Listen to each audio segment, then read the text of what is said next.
ഒരു ഓർക്കിഡ് ചെടിയുടെ ഒറ്റത്തണ്ടിൽ പല പൂക്കുലകൾ വരുന്നതായി നമ്മൾ കണ്ടിട്ടുണ്ട്. എന്നാൽ ഒരു ചെടിയുടെ എല്ലാ തണ്ടിലും വിരളമായ സാഹചര്യത്തിൽ മാത്രമേ പൂക്കുലകൾ പ്രത്യക്ഷപ്പെടൂ. പൂക്കുലകൾ പ്രത്യക്ഷപ്പെടാൻ ഫോസ്ഫറസും പൂമുട്ടുകളുടെ വളർച്ചയ്ക്ക് പൊട്ടാസ്യവും അത്യാവശ്യവുമാണ്. എന്നാൽ ഇതുമാത്രം കൊണ്ട് ആയില്ല.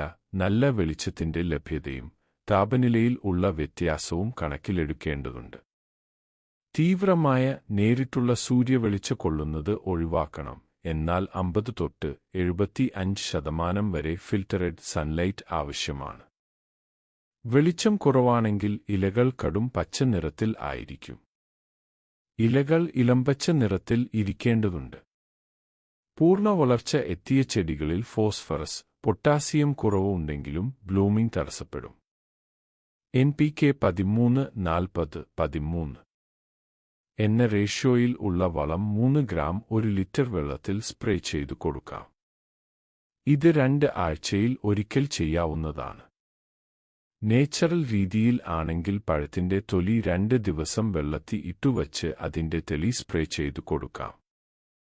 ഇതിന് അപ്പുറം രാത്രിയിലെയും പകൽ താപനിലയിലും ഉള്ള വ്യത്യാസം 3 ഡിഗ്രി സെൽഷ്യസ് തൊട്ട് 10 ഡിഗ്രി ഉള്ള സാഹചര്യത്തിലും ഓർക്കിഡ് ചെടികളിൽ ഫ്ലവറിംഗ് പ്രവണത കാണപ്പെടാറുണ്ട്.